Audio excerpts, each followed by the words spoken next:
ahsin ila man asa ilaik. Berbuatlah baik kepada orang yang berbuat buruk kepada kalian. Pahalanya luar biasa. Kenapa pahalanya besar? Karena di situ ada jihadun nafas, yaitu melawan nafsu kita. Jadi melawan nafsu itu pahalanya luar biasa. Dulu ketika setelah perang Badar, Nabi Muhammad SAW mengatakan, kalian telah kembali dari jihad yang kecil menuju ke jihad yang besar. Sahabat bertanya, ya Rasulullah, ini jihad, ini perang Badar ya Rasulullah, perang yang besar. Apakah ada peperangan yang lebih besar dari ini? Maka Nabi SAW menjelaskan ada, yaitu perang melawan hawa nafsu. Kita lawan nafsu kita. Berat emang berbuat baik kepada orang yang berbuat jahat kepada kita, berat. Tapi luar biasa pahalanya. Itu di situ ada jihadun nafs, dan juga di situ ada meluluhkan hati orang tersebut. Dan juga nggak ada ruginya kita. In ahsantum li anfusikum. Jika kalian berbuat baik, maka hakikatnya kalian itu berbuat baik atas diri kalian sendiri.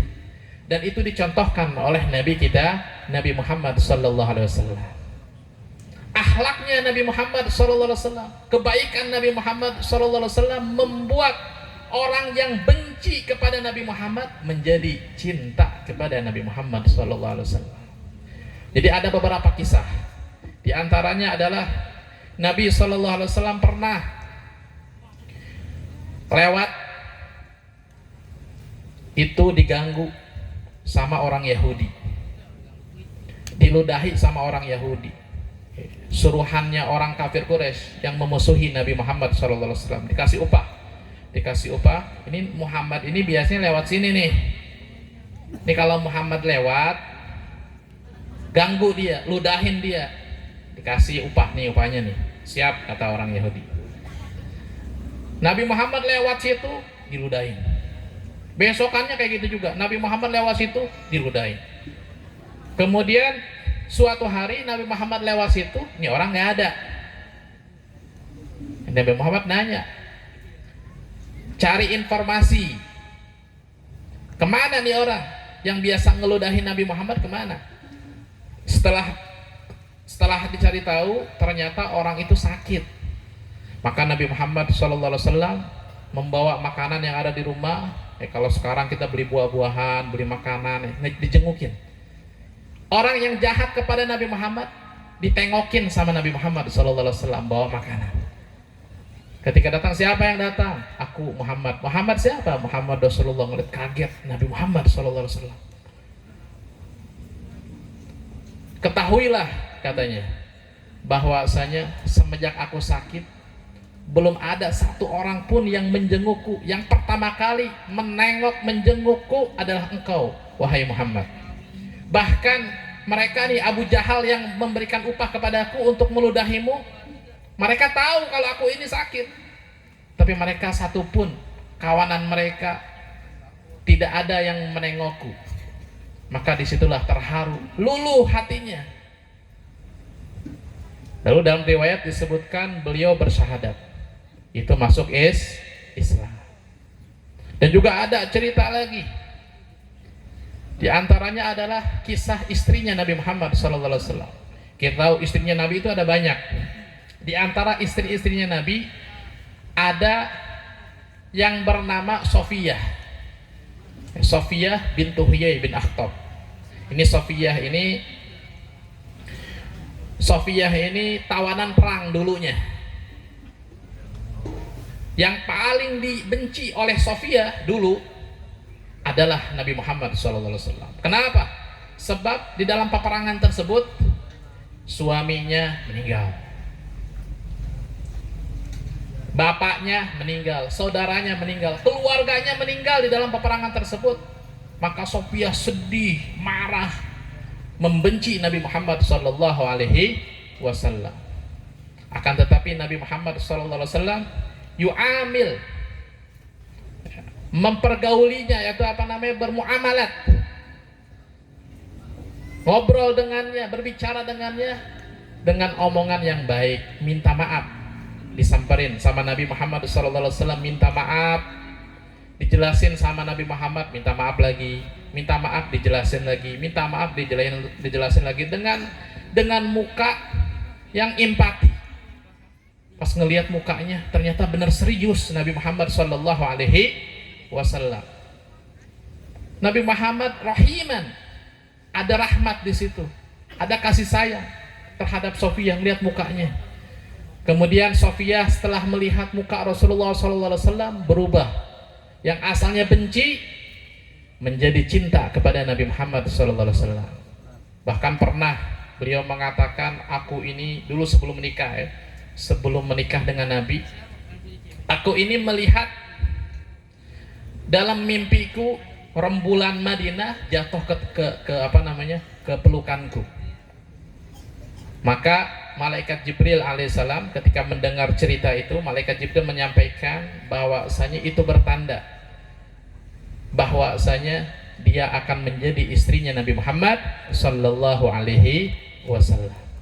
Dan begitu juga ada satu kisah lagi, kisah penjahat yang luar biasa, kelas kakap, yaitu pemimpinnya suku Hanifah. Jadi dulunya ada orang bersuku-suku di Arab ini, bersuku-suku. Nah, suku Hanifah ini yang memusuhi orang-orang Islam. Bahkan berapa banyak orang-orang Islam yang terbunuh di suku tersebut.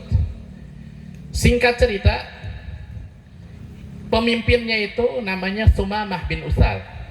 Beliau Sumamah bin Utsal ini sedang berjalan, ingin kemana? Ingin ke Mekah melaksanakan umroh, yaitu umroh zaman jahiliyah dulu. Umroh zaman jahiliyah dulu bukan menyembah Allah, bukan. Di Mekah itu, di Ka'bah itu banyak berhala-berhala, banyak berhala-berhala.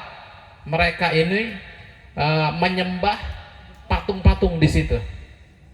Mereka haji, mereka umroh, tapi zaman jahiliyah mereka bukannya menyembah Allah, tapi menyembah berhala yang ada di sekitar Ka'bah.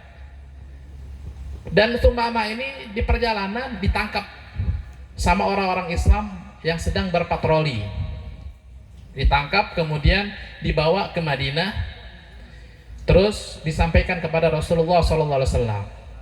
Kata Nabi SAW, tahukah kalian siapa yang kalian tangkap? Mereka nggak ada yang tahu. Sebab zaman dulu belum ada WhatsApp, belum ada yang namanya itu Facebook, foto tuh belum ada gitu. Cuman ngedengar doang, pemimpin suku Hanifah namanya Sumamah bin Utsal, mukanya kayak gimana nggak tahu zaman dulu. Nah, ini ketangkap. Nabi SAW tahu yang kalian tangkap itu adalah Sumamah bin Utsal, pemimpinnya suku Hanifah. Pemimpinnya suku Hanifah. Nabi Muhammad memerintahkan ikat di tiang masjid. Ikat di tiang masjid. Hari pertama Nabi Muhammad berpesan kepada sahabat-sahabatnya, dia ini pemimpin daripada suku Hanifah, maka berbuatlah baik kepada dia. Sebagaimana yang kalian makan, maka berikanlah makanan terbaik kepada dia. Dijamu setiap hari, dikasih makan makanan yang baik. Bukan makanan tawanan, bukan. Dia ditawan statusnya, tapi dikasih makanan seperti makanan tamu. Dan setiap hari Sumamah bin Utsal ini menyaksikan bagaimana akhlaknya para sahabat terhadap Nabi Muhammad SAW. Mereka menghormati Nabi Muhammad SAW, mengagungkan Nabi Muhammad SAW.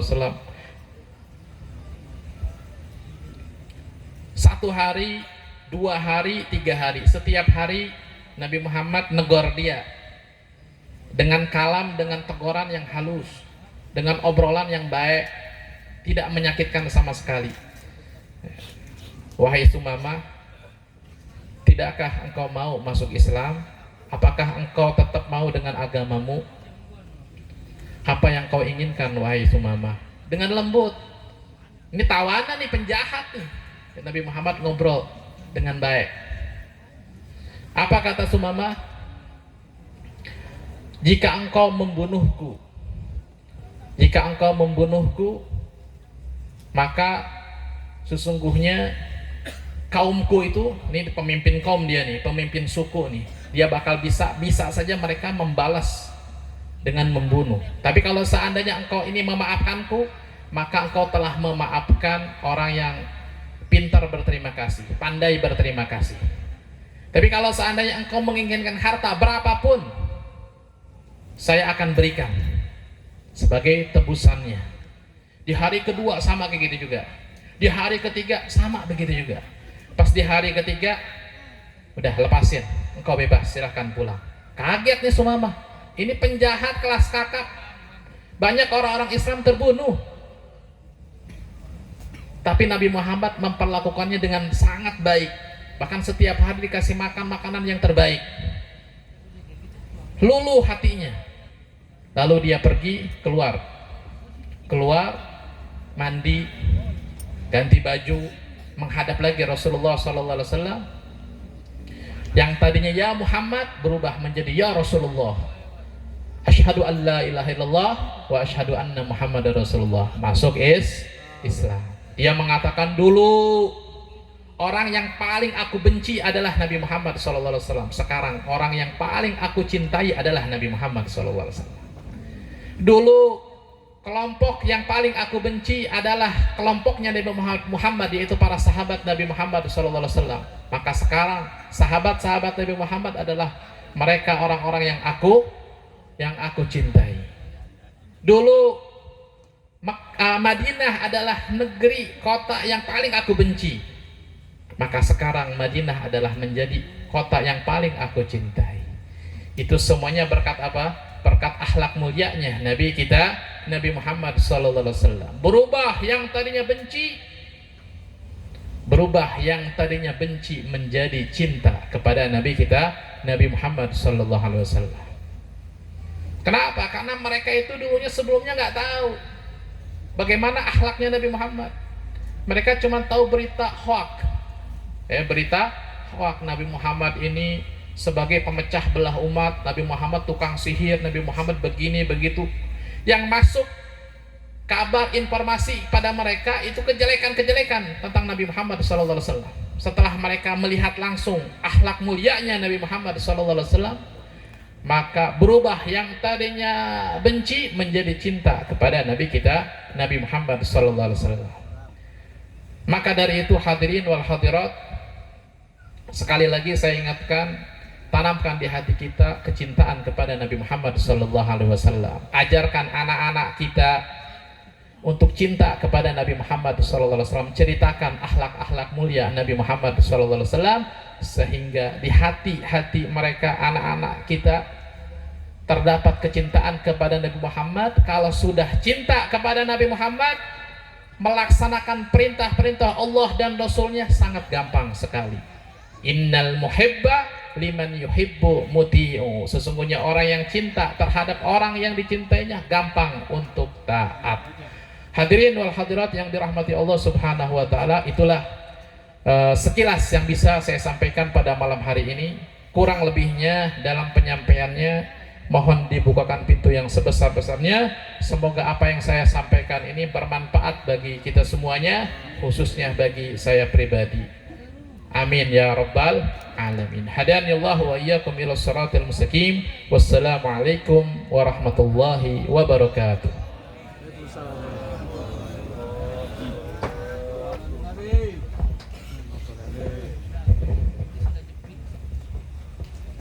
Alhamdulillahirabbil alamin. Terima kasih kepada guru kita Al-Mukarram Al-Habib Ismail bin Ja'far Al-Haddad.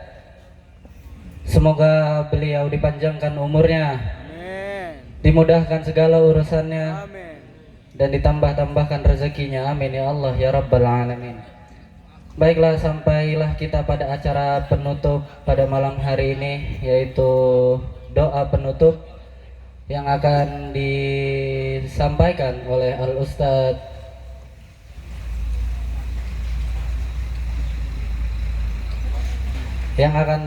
langsung oleh Al-Ustadz Dede Kurniawan. Kepada beliau kami persilahkan.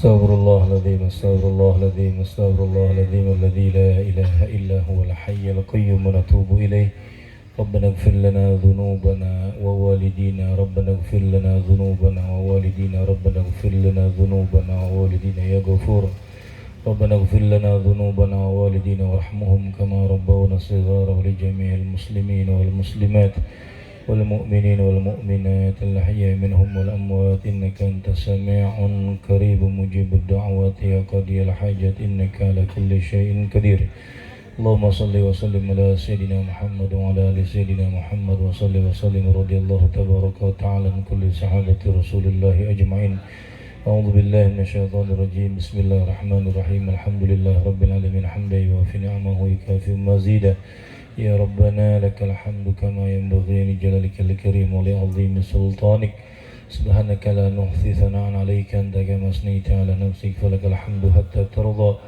ولك الحمد إذا رضيت ولك الحمد بعد الرضا اللهم صل على نور الأنوار وسر الأسرار وترياك الأغيار ومفتاح باب اليسار سيدنا محمد المختار وآله الأطهار وصحبه الأحيار عدد نعم الله وإفضاله اللهم يا غني يا حميد يا مبدئ يا معيد يا رحيم يا ودود أغننا بحلالك عن حرامك وبطاعتك عما شغلك عمن سواك اللهم أعنا على ذكرك وشكرك وحسن عبادتك اللهم اختم لنا منك بالخير اللهم اختم لنا منك بالخير اللهم اختم لنا منك بالخير ربنا آتنا في الدنيا حسنة وفي الآخرة حسنة وقنا عذاب النار وادخلنا الجنة مع الأبرار يا عزيز يا غفار يا رب العالمين وصلى الله على سيدنا محمد النبي الأمي وعلى آله وصحبه وسلم فلك سبحان ربك رب العزة عما يصفون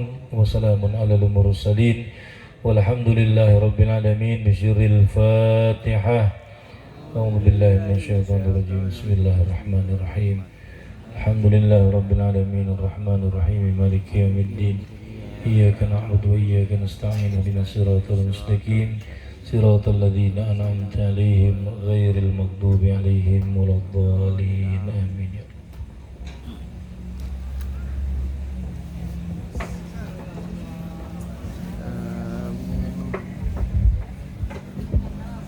Alhamdulillahirrabbilalamin. Alhamdulillah acara demi acara telah kita lewati bersama-sama tanpa ada halangan yang berarti. Marilah sama-sama kita mengucapkan Alhamdulillah, Alhamdulillah, Alhamdulillahirrabbilalamin. Sekian dari saya. Mohon maaf bila ada kata-kata yang kurang berkenan. Hadanallah wa iyyakum ajma'in. Summa assalamualaikum warahmatullahi wabarakatuh. Waalaikumsalam warahmatullahi wabarakatuh.